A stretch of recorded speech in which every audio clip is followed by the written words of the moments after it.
This is the Homesteading Holistic Homemaker, Samantha. I want to wish everyone a Happy New Year. And today I want to talk about kind of how I parent my kids. We went to, over the holidays, a lot of parties and visited a lot of family, and I got quite a few compliments on how well behaved my kids are. Not to brag. But anyway, so I thought I'd do a video on that topic. I first want to talk about two books that have really helped me. Dare to Discipline by Dr. James Dobson. It touches base on not only discipline, but how to, set boundaries for your kids and that sort of thing.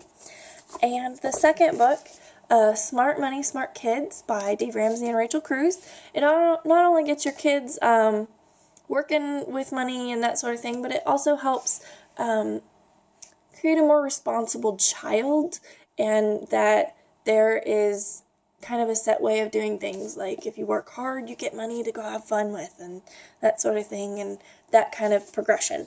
Anyway, so I have found with my kids that consistency is best.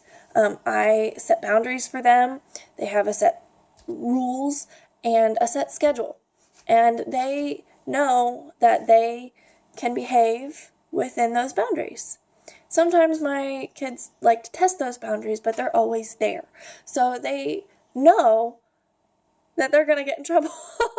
My 3-year-old, he tests those quite a bit, and you can see in his eyes, like I can, when he gets in trouble, he knows he's going to get in trouble because he was testing those boundaries. And when he does, he doesn't hardly cry because he's like, I knew I was going to get in trouble. I tested those boundaries, and you can tell. I can tell. Anyway,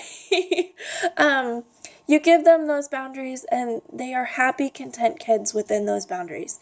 If you're inconsistent with those boundaries, then they try to find where they are. So they test every which direction and try to find those boundaries, where you're going to draw the line, that sort of thing to see what they can get away with. And so they're little terrors.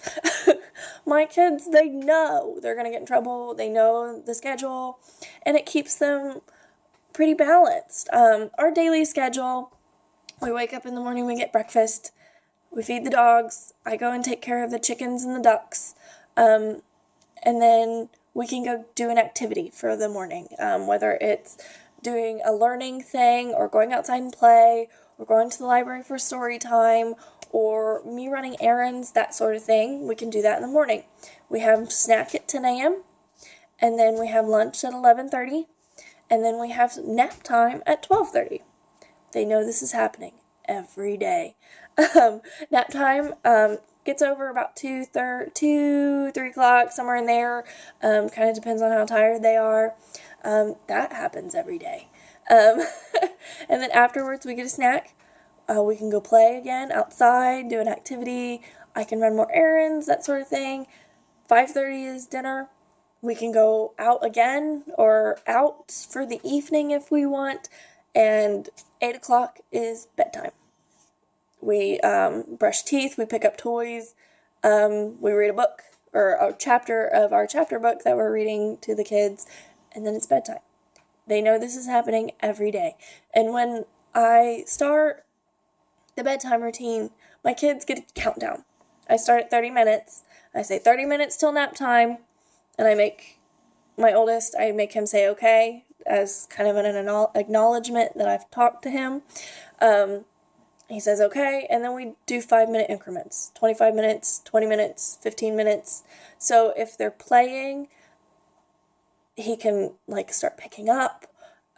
If he's had a rough day, he can start emotionally preparing himself for nap time. Because sometimes they just don't want to go to bed, and if you spring it on them, they get really upset. So if you give them a countdown, they know it's coming, they can mentally prepare for it, and emotionally, So that's what we do. It works really well. They're usually ready for bed by that time because they know it's coming. That's what we do. Devereaux, my oldest, he's 3. He has chores. He earns a commission. He has 3 chores every day. He makes his bed, he picks up toys, and he feeds the dogs.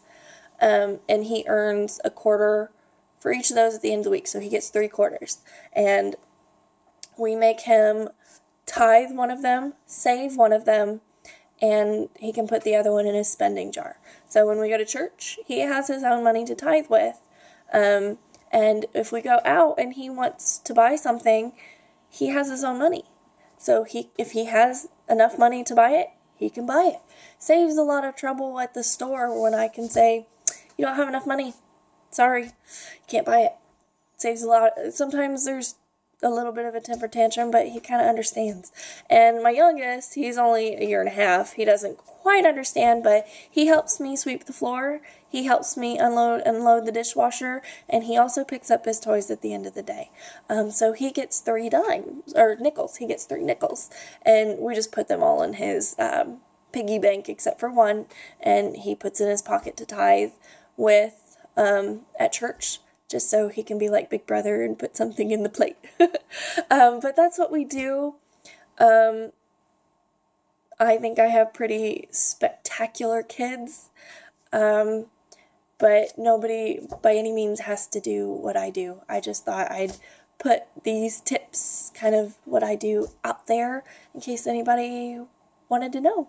Anyway, if you have any comments, concerns, complaints, anything like that, please let me know.